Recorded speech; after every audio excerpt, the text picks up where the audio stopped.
Baik, Assalamualaikum warahmatullahi wabarakatuh. Perkenalkan, kami dari kelompok 7 Wawasan Teknologi 2021 kelas 5 dengan judul Suplex, Jual Beli Furnitur Online, You Think We Create, di mana beranggotakan dengan 5 orang. Yang pertama Martua, yang kedua saya Dava, ketiga Lukita, yang keempat Zafira, dan kelima Dito.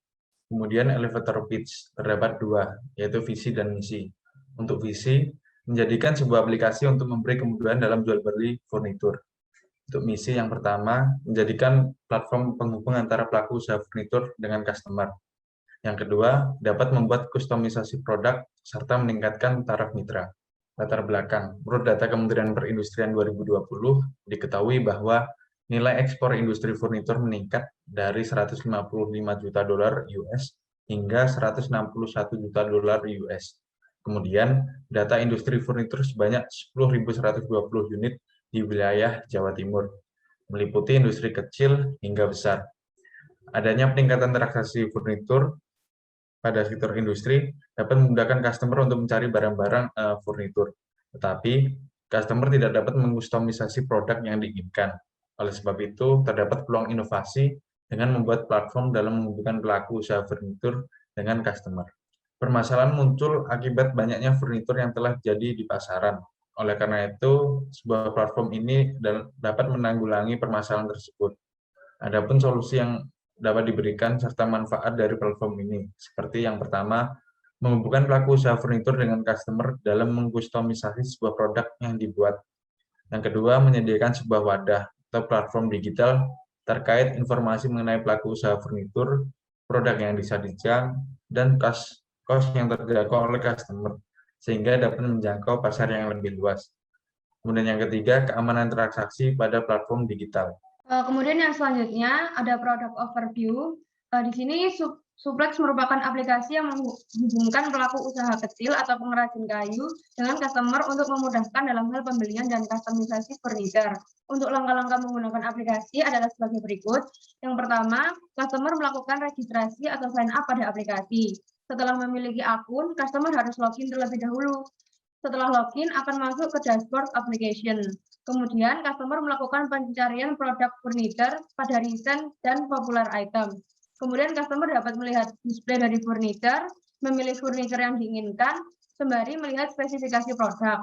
Customer dapat custom produk jika ingin. Jika ingin custom, dapat menghubungi craftsman melalui fitur chat yang tersedia. Jika sudah menetapkan produk secara fix, customer dapat memasukkan pilihan tersebut ke chart atau keranjang. Kemudian melakukan pembayaran dan transaksi selesai. Kemudian ada market size. Di sini kita melihat jumlah penduduk Indonesia di tahun 2020 itu ada 270,20 juta jiwa. Nah, untuk target market dari Suplex ini sendiri itu dari umur 20 hingga 40 tahun.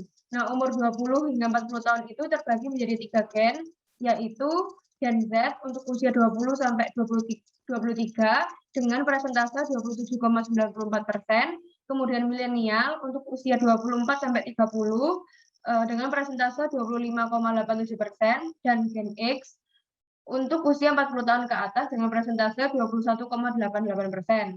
Untuk perhitungan market size sendiri itu dengan menjumlahkan persentase dari setiap gen tersebut didapatkan 75,69%, dan untuk mencari market size-nya dikalikan dengan jumlah penduduk Indonesia, yaitu 270,20 juta jiwa yang menghasilkan 204,51 juta jiwa atau customer.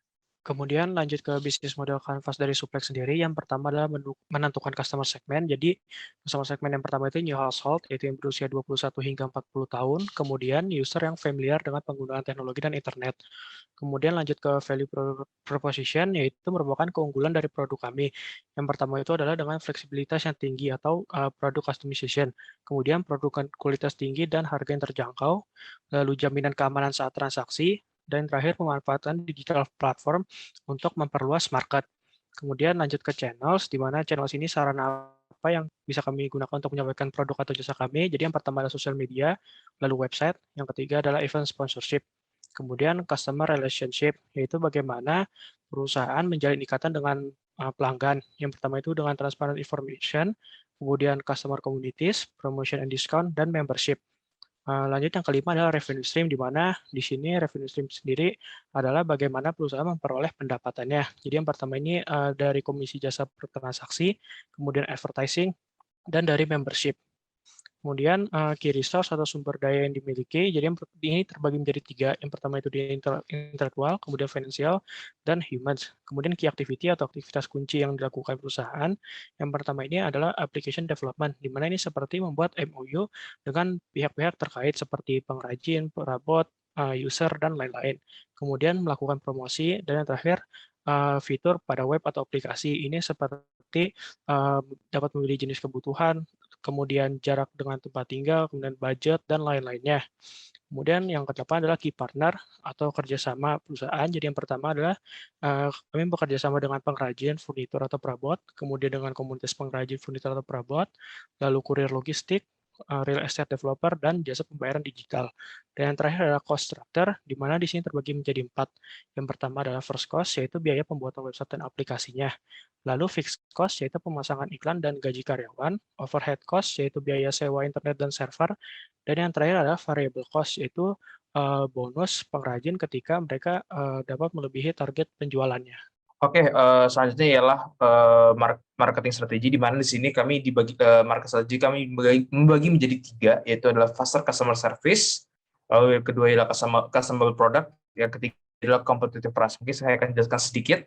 Untuk faster customer service di sini menjelaskan tentang bagaimana kami akan mengedepankan atau memberikan value lebih baik kepada customer service agar kami dapat menjaring aspirasi lebih baik lagi, kami dapat melayani customer kami lebih baik lagi, dan juga harapan kami dengan hal tersebut, kami dapat meningkatkan customer satisfaction terhadap produk kami. Lalu yang kedua ialah customer product. Nah, di mana sih merupakan nilai kelebihan dari produk kami, yaitu produk-produk yang ada pada aplikasi kami semuanya dapat di customable atau dapat dirubah fisiknya atau penampilannya sesuai dengan keinginan dari customer. Lalu untuk competitive price ini, dengan semua kelebihan yang dimiliki oleh perusahaan kami juga tetap mengedepankan price yang bisa berkompetisi dengan komputer-komputer lain seperti itu.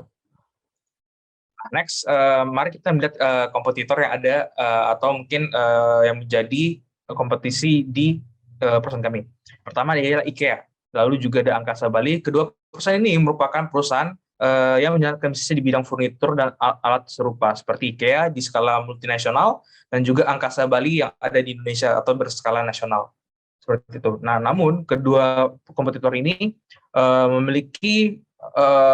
tidak memiliki kelebihan seperti perusahaan kami, yaitu di mana perusahaan kami itu memiliki kemampuan untuk customable product, sehingga perusahaan kami memiliki peluang menang di bagian tersebut. Nah, untuk berikut ini merupakan struktur organisasi dari perusahaan, di mana Suplex dipimpin oleh satu orang CEO yang membawahi 4 divisi, ada finance, customer service, branding, dan juga product development. Next. Selanjutnya untuk funding, dari perhitungan diperoleh informasi bahwa modal awal yang dibutuhkan oleh Suplex adalah sebesar Rp74.209.000, yang mana dapat diperoleh dari beberapa sumber, yaitu 40%-nya dari investor, 30% modal pribadi, 20% KUR, dan 10% dari crowdfunding. Berikut merupakan perhitungan financial feasibility, di mana diketahui bahwa Suplex tiap bulannya mengeluarkan fixed cost sebesar Rp14.209.000, sedangkan untuk pendapatannya diperoleh dari 2 sumber. Yang pertama ada komisi jasa sebesar 15% atau sebesar Rp30.000 untuk 1 kali transaksinya. Dan yang kedua diperoleh dari klik iklan Google AdMob sebesar Rp4.247 untuk tiap 1 pengunjungnya. Berikut merupakan grafik dari besar angsuran yang harus dibayarkan selama tenor 15 bulan, yaitu total sebesar Rp15.980.225.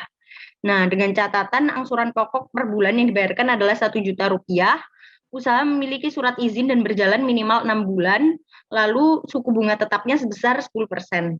Dari perhitungan finansial selama 2 tahun diperoleh NPV sebesar Rp187.190.183 dan ROI-nya sebesar 17,18%, PP pada bulan ke-14 dan IRR sebesar 11%, di mana IRR-nya itu lebih besar dari 5%, sehingga dapat disimpulkan bahwa Suplex layak untuk menjalankan bisnis. Oke, sekian dari kelompok kami, yaitu tim 7, kurang lebih mohon maaf. Terima kasih.